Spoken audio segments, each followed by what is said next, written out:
본격적인 한 주간, 고난 주간이 시작되는 날이기도 하고 또 예수님이 나귀를 타고 예루살렘으로 입성하신 날입니다. 우리는 매년 이 종료주일을 맞이하다 보니 이 종료주일이 그렇게 대단하게 여겨지지 않는 것도 어쩌면 사실일 텐데, 그래도 고난주간을 앞둔 오늘 이 종료주일은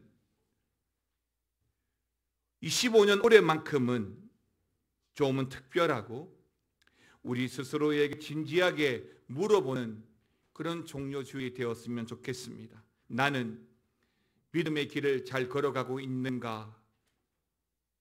그리고 그 길에서 지금 예수님께 쓰임받고 있는가?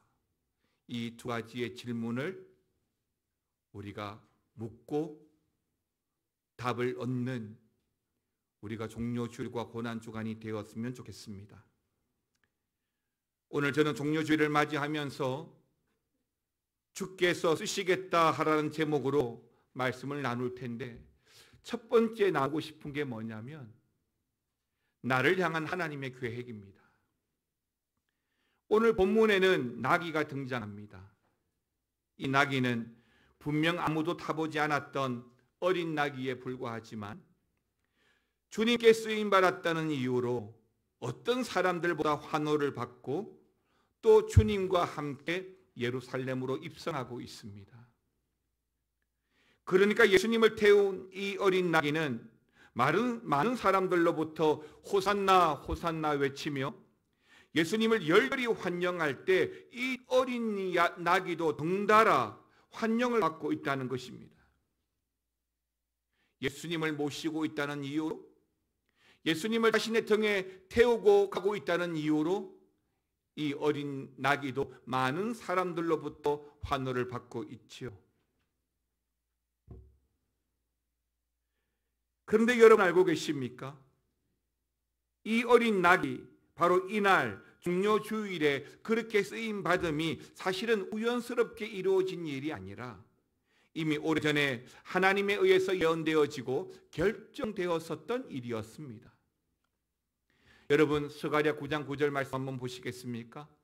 같이 한번 읽겠습니다. 시온에 따라 크게 기뻐할지어다, 예루살렘에 따라 즐거이 부를지어다. 보라, 내 왕이 내게 임하시나니 그는 공의로우시며 구원을 베푸시며 겸손하여서 나귀를 타시나니 나귀의 작은 것 곧 나귀 새끼니라. 아멘입니다. 영광의 왕이 오실 텐데 겸손하여서 나귀 곧 어린 나귀 새끼를 타고 들어오실 것이라고 예언해 놓았습니다. 그러니까 어느 날 갑자기 반강제로 끌려온 나귀가 아니라 이미 470년 전에 예언되어지고 그 예언의 성취로 지금 이 어린 나귀가 쓰임받고 있다는 것이죠. 바로 이런 계획 속에서 예수님은 그렇게 보잘것없는 벳바게의 한 어린 나귀를 타시고 예루살렘으로 입성하셨습니다. 구속사적인 관점에서 보게 되면 예수님의 십자가를 완성하기 위해 이 어린 나귀를 사용하시기로 이미 470년 전에 결정하셨다는 말인 것입니다. 사랑하는 성도 여러분, 이 어린 나귀가 하나님의 그 구원 계획 속에 포함되어 있다면 저와 여러분을 향한, 아니 우리 하나되는 교회를 향한 하나님의 엄청난 계획 또한 있음을 믿으시기 바랍니다. 전도용 사형리 교재를 보면 맨 앞에 뭐라고 나오죠? 그 첫 번째 영적 원리로 하나님은 당신을 향한 놀라운 계획을 가지고 있습니다 입니다. 그러니까 가장 우선되는 영적 원리가 뭐냐면 하나님이 나를 향한 놀라운 계획을 가지고 있다는 것입니다. 그렇습니다. 우리가 우리를 향한 하나님의 놀라운 이 계획이 있음을 정말 알게 되면, 하나님의 계획이 나를 통해서 정말 이루어지게 되면 우리는 어떻게 될까요? 우리의 인생이 180도 달라질 거라고 저는 믿습니다. 그래서 어떤 상황으로, 나에게 주어진 어떤 현상으로 일희일비하지 않고 조바심도 내지 않고 언제라도 감사하고 언제라도 주님의 뜻이 있겠거니 하고 참아 기다리며 복되게 살게 되는 것이죠. 모를 때는요, 하나님의 놀라운 계획 속에 있는 우리에 대해 무지했을 때는요, 그저 우리 눈에 보여지고 주어지는 대로 원망하고 불평하고 살게 되지만 알게 되면요, 달라지지 않겠습니까? 왜죠? 하나님의 뜻을 알게 되니까요. 사도 바울은 에베소서 1장 3절에서 이렇게 말합니다. 찬송하리로다 하나님 곧 우리 주 예수 그리스도의 아버지께서 그리스도 안에서 하늘에 속한 모든 신령한 복을 우리에게 주시되. 아멘입니다. 우리는 우리의 삶일지라도 대충 살아갈 때가 참 많습니다. 아니, 너무 정확하게 사는 것도 어쩌면 불편하고 답답하게 보일 수도 있겠지요. 그런데요, 우리를 향한 하나님의 계획은요, 그 목적과 계획이 분명합니다. 택함받은 백성이죠. 왕같은 제사장이고 거룩한 나라입니다. 길가에 피어있는 들풀 한 폭이, 돌멩이 하나도 그냥 의미 없이 존재하는 것이 없어요. 여러분을 포함한 모든 것이 우리 하나님의 계획과 섭리와 목적 가운데 있다는 것을 믿으시기 바랍니다. 그런데요, 정말 안타까운 게 뭐냐면 이렇게 하나님의 계획이 분명한데도 자기 인생의 목적을 모르고 살아가는 경우인 것이죠. 성도의 이름을 가지고 있음에도 불구하고 하나님의 택함받은 자녀이면서도 하나님이 원하시는 목적을 위해 살지 않고 그저 자신이 원하는 인생으로 원하는 목적을 위해 살더라는 겁니다. 인생의 목적이 무엇인가? 라는 질문으로 1000명에게 설문을 조사했습니다. 당신은 왜 이 세상에 존재하는지 그 목적을 아십니까? 라고 하는 물음에 응답자의 6%만이 내 인생의 목적을 분명히 안다라고 답했습니다. 그리고 나머지 94%는 왜 사는지 잘 모르겠다라고 대답을 했는데요. 여러분, 왜 사는지 잘 모르겠다, 이 94%의 대답을 마치 시 또는 시조를 읊듯이 읽어보면 고상하게 이렇게 표현할 수 있겠습니다. 들어보십시오. 그저 구름에 달가듯이 가는 인생이요, 유유자적 바람 불면 이쪽 저쪽으로 물처럼 흘러가는 유수와 같은 인생이로소이다. 어떻습니까? 목적 없는 인생을 시조 듣듯이 들으니까 멋져 보이지 않습니까? 그런데요, 실제 내 남편이, 내 자녀가 이렇게 산다면 그래도 멋져 보일까요? 사랑하는 성도 여러분, 오늘은 종려 주일입니다. 한 주간 고난 주간을 시작하면서 말 못하는 어린 아기에게도 하나님의 계획이 있고 하나님께 쓰임을 받았는데, 창세전부터 선택되어서 하나님의 계획 속에 있는 우리는 지금 어떻게 쓰임받고 있는지를 진지하게 묵상하면서 이번 한 주간을 보내었으면 좋겠습니다.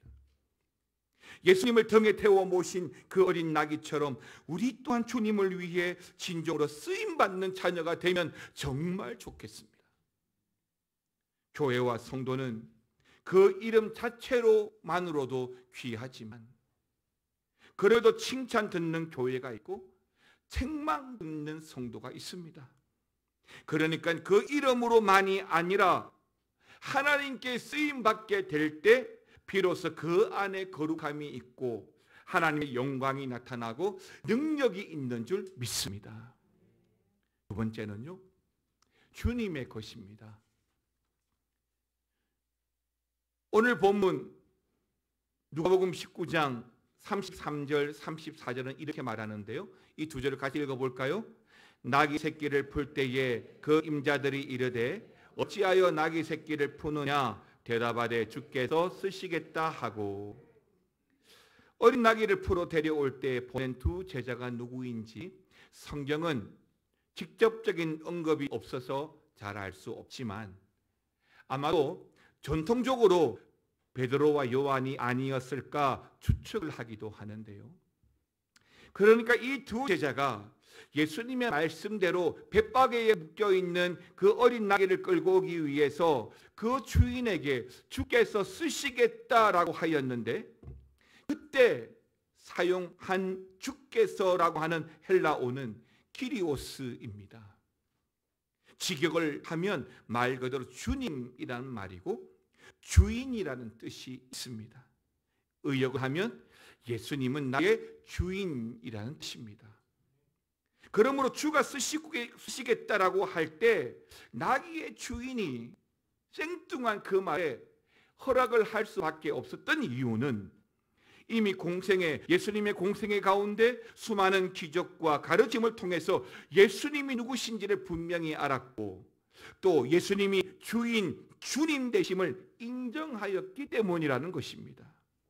그리고 바로 이 말씀을 헬라어 원문을 통해서 보게 되면 주께서 그들을 필요로 하신다라고 해석할 수 있는데요.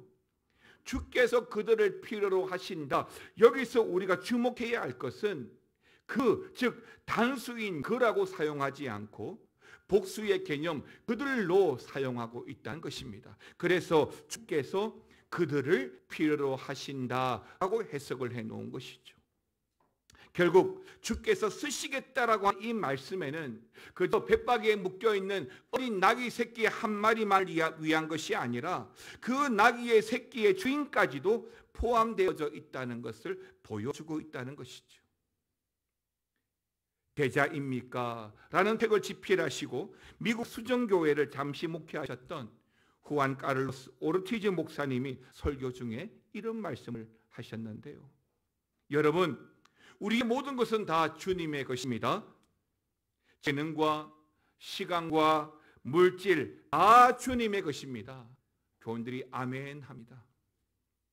지금 종이를 나누어 드릴 테니 여러분들이 가진 것이 누구의 것인지 종이에 쓰여 있는 대로 표시해 보시기 바랍니다 라고 했습니다.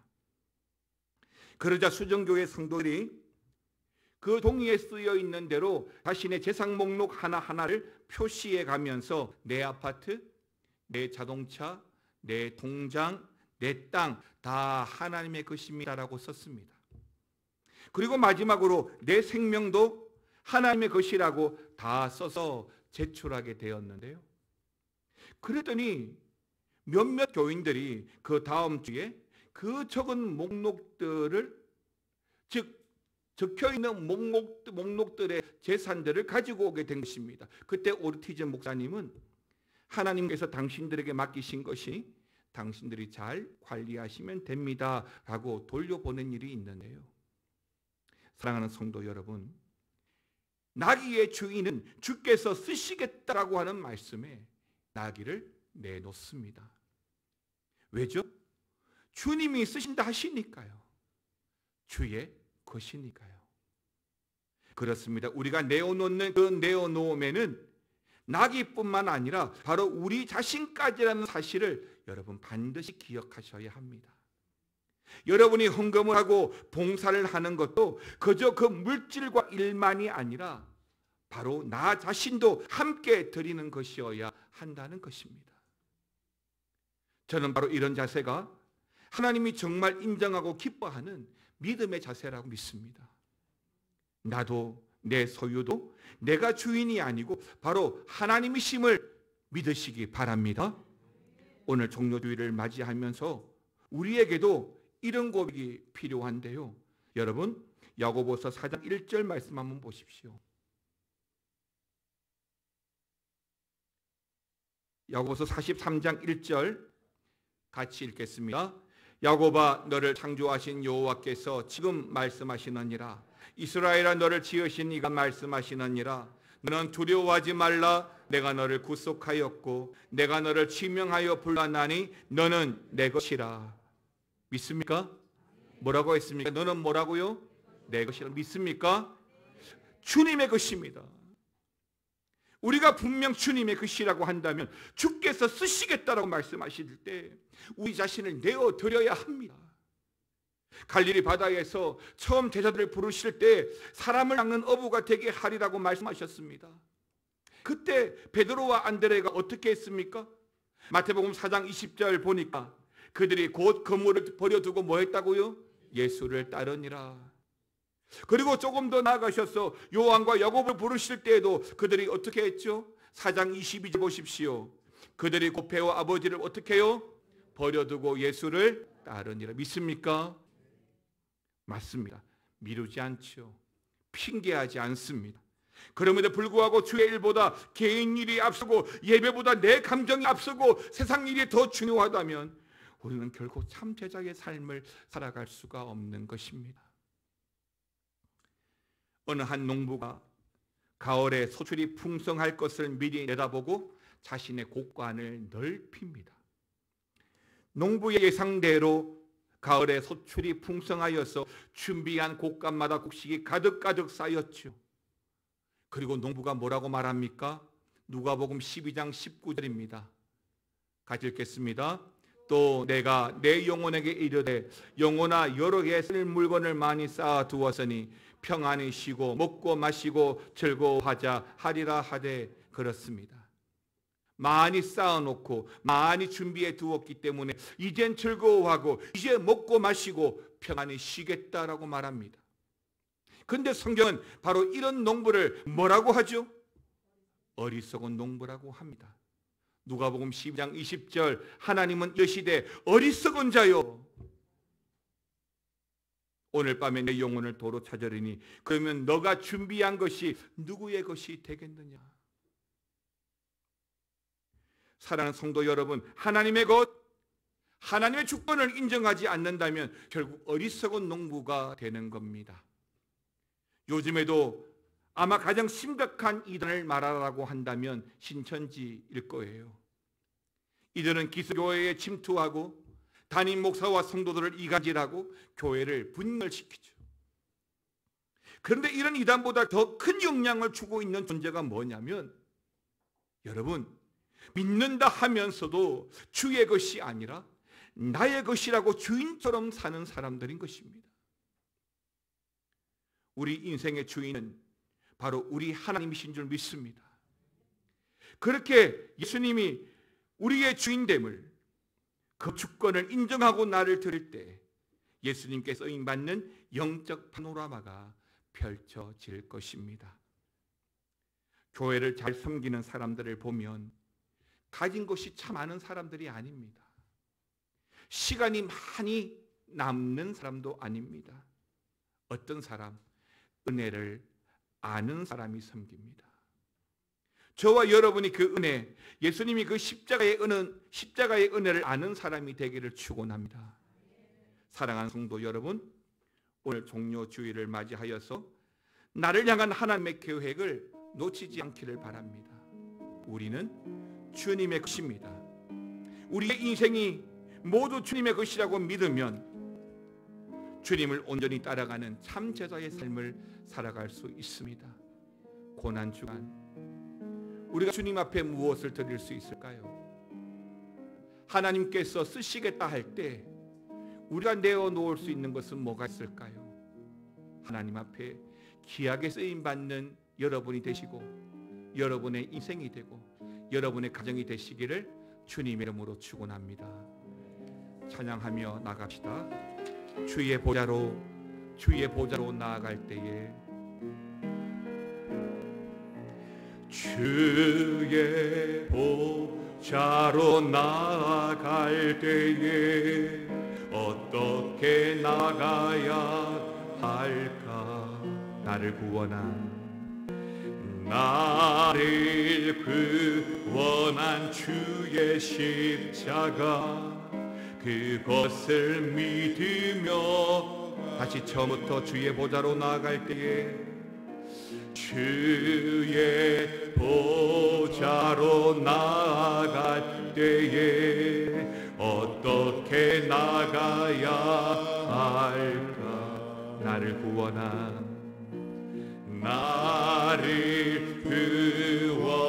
주의 십자가 그것을 믿으며 가네 자격 없는 내 힘이 아니, 자격 없는 내 힘이 아니,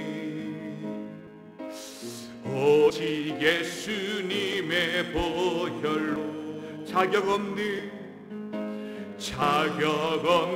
내 힘이 아니, 오직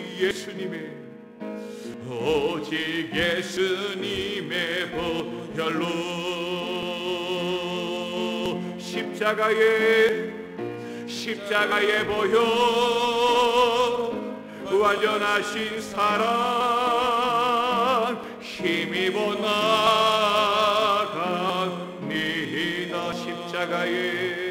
십자가의 보혈, 완전하신 사랑 힘입어 예배하. 다시 처음부터 주의 보좌로 나아갈 때에, 주의 보좌로 나 여전히 부족하나,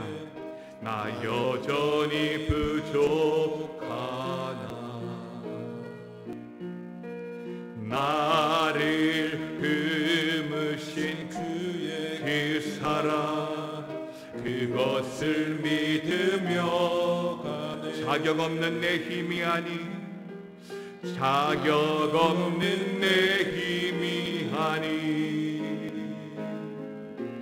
오직 예수님의 보혈로 자격 없는 내 힘이 아니. 고백합시다. 오직 예수님의 보혈로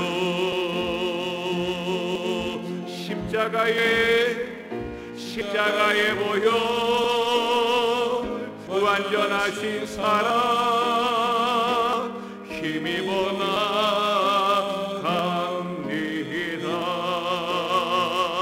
십자가의 보혈, 완전하신 사랑 힘입어 예배. 함께 일어나셔서 자격 없는 내 힘이 아니, 자격 없는 내 힘이 아니, 오직 예수님의 보혈로 자격 없는 내 힘이 아니, 오직 예수님의 보혈로 십자가의 보혈, 완전하신 사랑 힘입어 나갑니다.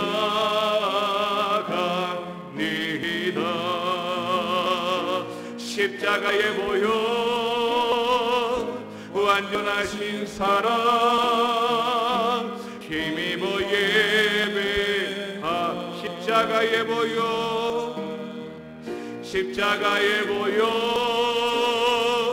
완전하신 사랑 힘입어 나갑니다.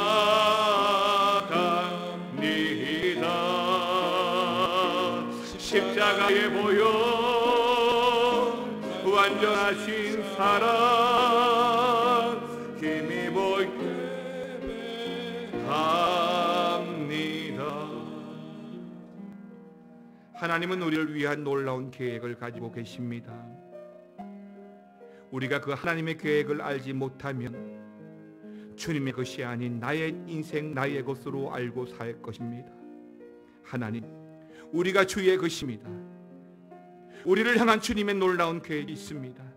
눈을 들어 보게 하시고, 눈을 들어 주의 십자가를 바라보게 하여 주옵소서. 한 주간 고난 주간으로 나아가기를 원합니다. 우리를 위한 그 십자가의 보혈, 그 완전한 사랑 힘입고 나아가기를 원합니다.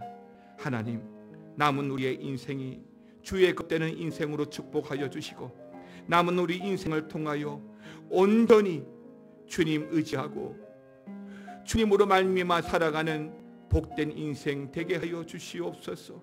사랑하는 아버지 하나님, 이번 한 주간에도 참된 믿음의 승리가 있기를 원합니다. 이번 한 주간에도 완전하신 하나님의 사랑으로 충만한 한 주가 하루하루가 되기를 원합니다. 주여 우리와 함께하여 주시옵소서. 가족과 함께하여 주시고 우리 교회를 축복하여 주시옵소서. 모든 것이 하나님의 은혜이오니 주여 은혜를 내려 주시옵소서. 지금은 우리 주 예수 그리스도의 은혜와 아버지 하나님의 놀라우신 사랑과 성령의 감화감동 교통 충만 역사 위로하심이 하나님의 놀라운 계획, 그 놀라운 계획 가운데 우리가 주님의 힘을 알고 오직 십자가를 바라보며 살아가기 원하는 모든 성도들과 사랑하는 건속들 위에, 그리고 교회와 가정 위에, 이 나라 위에 영원토록 함께 있을지어다. 아멘.